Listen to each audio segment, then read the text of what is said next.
E aí, meus amigos, o vídeo de hoje é uma espécie de complemento do meu anterior, em que contei minha experiência ao trocar o iPhone 14 pelo 14 Plus. Na prática foi como um review deste cara, né, com uma pegada um pouco diferente, porque foquei no que muda entre ele e o irmão menor. Mas antes mesmo dessa postagem, tinha pedido para que vocês me enviassem perguntas sobre a transição. Recebi pelo YouTube e pelo Instagram. No fim das contas, achei que ficaria muito longo se incluísse tudo em um só vídeo, portanto o intuito agora é responder essas dúvidas, beleza? Queria só pedir a você que está assistindo para me dar uma força. Escreva um comentário, toque no gostei, que é o joinha, e inscreva-se no canal se ainda não for inscrito, é de graça. De repente, quem sabe, você indica o canal a um amigo, amiga que pode curtir. Seria um gesto simples desse lado, embora super significativo para mim. Vamos nessa.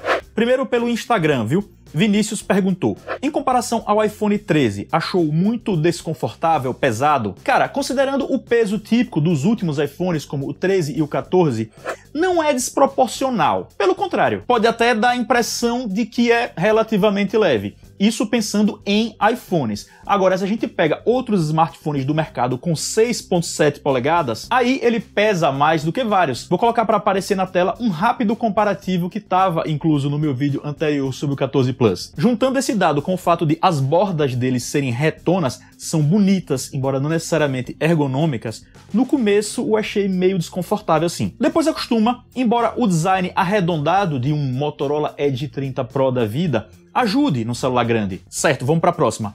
Ailton: o nome Plus se justifica ou é apenas um 14 esticado? Eu acho que ele é um 14 esticado e por isso o nome Plus se justifica. E aí ele traz junto uma visualização maior para jogar, para tarefas como edição de vídeo e uma bateria superior também. Otávio: a bateria é tudo isso mesmo? Já pegando o gancho com a resposta anterior, né?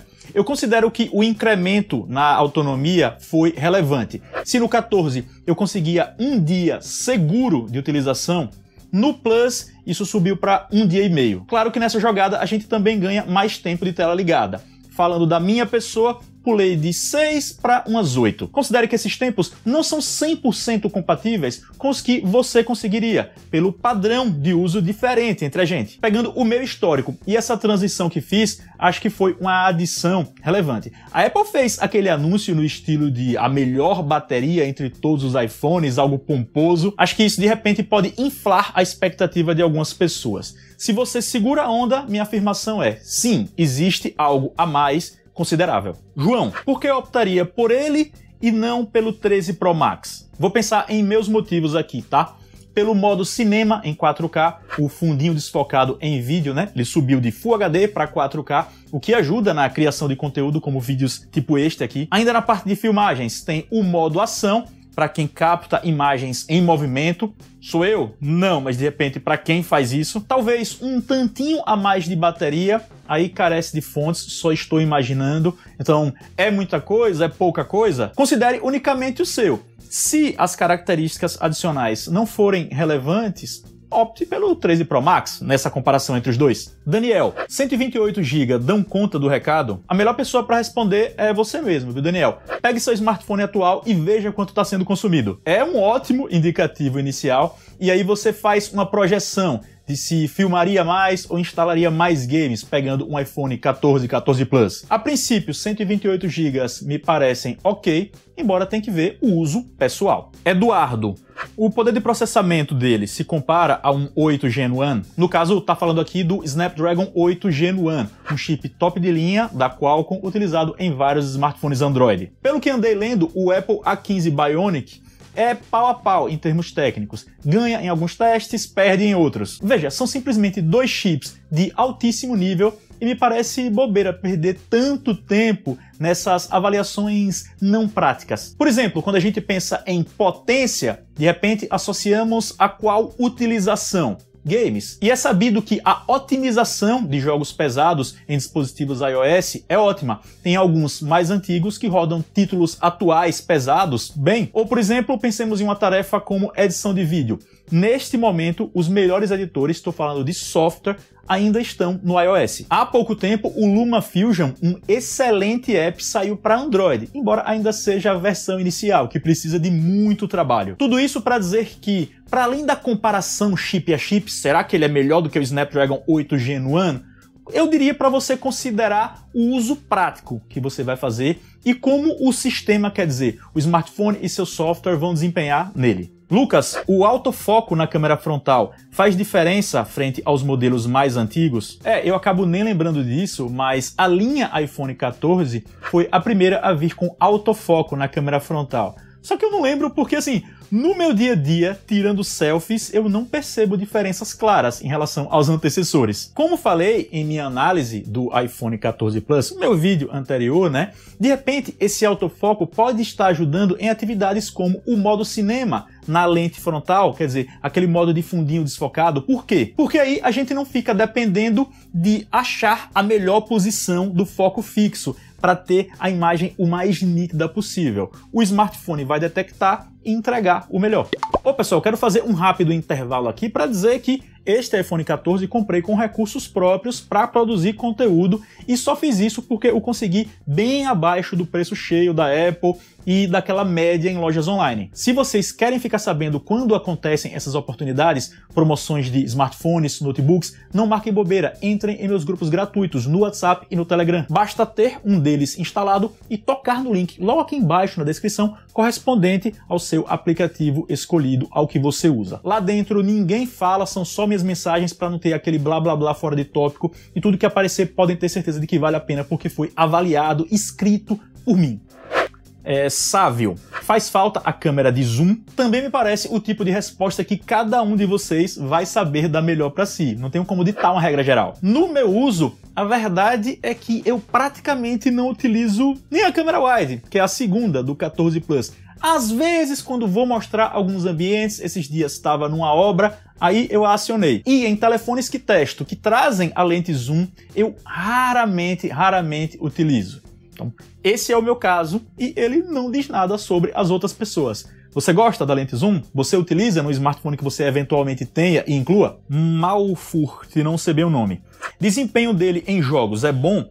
Pelo preço, compensa ou melhor um 13 Pro Max? Sim, o desempenho em jogos é excelente, não tenho o que dizer. Deve ser o mesmo do iPhone 13 Pro Max. Sobre escolher ele ou o 13 Pro Max, pense no que falei em respostas anteriores. É preciso avaliar o seu uso. Os aparelhos são muito próximos, mas de repente você quer utilizar a lente zoom ou quer ter a disposição de 3 lentes na câmera traseira, tirar uma onda com isso? Bom, não estou julgando, acontece. Nesse caso, 13 Pro Max. Agora, modo cinema em 4K, o modo ação e essas funçõezinhas que a Apple incluiu no 14 Plus, inclusive que não tem nada a ver com potência do hardware, mas para promover um produto novo, fato é, se você valoriza essas funçõezinhas, então 14 Plus. André Gustavo, usuário de Instagram que não faz stories, só vê Facebook e WhatsApp, precisa de um iPhone 14 por quê? Eu entendo que por trás da sua pergunta já existe uma afirmação, né? Para que um iPhone 14 se a pessoa nem utiliza os diferenciais dele, tipo a qualidade nas histórias do Instagram?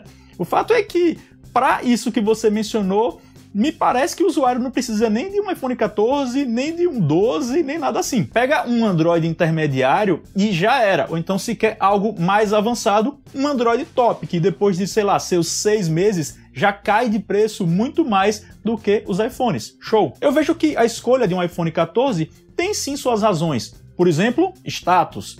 Outra vez, não estou julgando aqui, sei que acontece. Mas tem também a estabilidade do sistema, não estou dizendo que ele é perfeito, mas é estável, conhecido por isso sim. Na minha utilização não posso dizer o contrário. A qualidade nas histórias do Instagram, principalmente em vídeos, quando você adiciona efeitos gráficos ou à noite, o iPhone ainda consegue um resultado bem melhor no fim das contas. Rola aquele lance do costume do usuário, tem a galera que pegou iPhones lá atrás e agora está ali dentro do chamado ecossistema, né? Se acostumou demais. Pessoalmente, quando eu penso, por exemplo, na existência de smartphones Android tops que saíram há uns 6 meses e já caíram bastante de preço, algo que não acontece nos Apple. Quando eu penso nisso e vou avaliar a compra que as pessoas fazem de iPhones, não necessariamente essa compra é feita por custo-benefício. Não. Mas não significa que não existam bons motivos. Não vamos viajar. Agora, acho que é Eduardo. E aí, câmeras contra o S22? Segura o rojão ou é só mais do mesmo? É uma disputa muito parelha com o S22, o departamento de câmeras. Inclusive tenho esse Galaxy aqui. Ao mesmo tempo, tanto os novos iPhones quanto os novos Galaxy S vem evoluindo pontualmente nisso. Então dá para dizer, a depender do ponto de vista, que são mais do mesmo. A gente tá evoluindo aí aos poucos nos tops. Matheus Henrique pelo YouTube. Por que esse iPhone é tão dispensável? Já que os incrementos parecem insuficientes para optar por ele e não comprar um Pro Max, seja o 13 ou o 14. Matheus, pelo que você escreveu, você mesmo já listou o grande motivo para ele ser dispensável. Será que houve algum erro na expressão? Na minha videoanálise do 14, não do 14 Plus, viu? Não, daí do iPhone 14, eu coloquei esse tipo de pergunta no título. Ele é dispensável? Justamente pelo fato de ele ser super parecido com o 13, seu antecessor direto. E aí, listei também as melhorias que a Apple colocou no modelo novo. Para quem essas melhorias são insuficientes, como aparentemente para você, então, sim, ele é dispensável. Pedro Melo.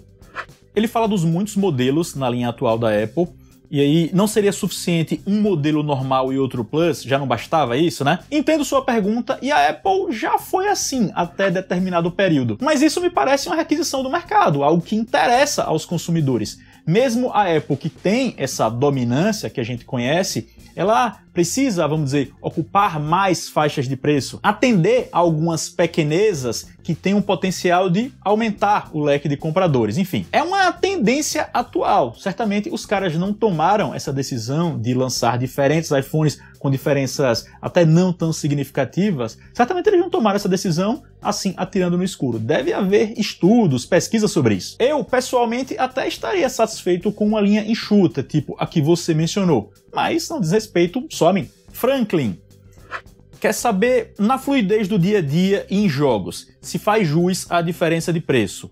E diz que é fã meu há uns 7 anos. Pô, que show! Abração pra você, Franklin. Tamo junto. E sobre a pergunta, não entendi qual iPhone você utilizou como referência. Quer dizer, justifica a diferença em relação a qual? Mas, para responder de forma genérica, eu diria que não existe diferença em relação ao 13, nem ao 14 menor, nem aos 14 Pro e Pro Max. Falo de uso no dia a dia e em games ali de boinha. Não me refiro a diferenças técnicas perceptíveis, por exemplo, naqueles testes sintéticos, né? Os benchmarks. É isso, a mudança perceptível em relação aos próximos, como brinquei em vídeo recente, é a definição de tanto faz, devido ao poder que a Apple já conseguiu inserir nesses últimos iPhones nos últimos anos, né?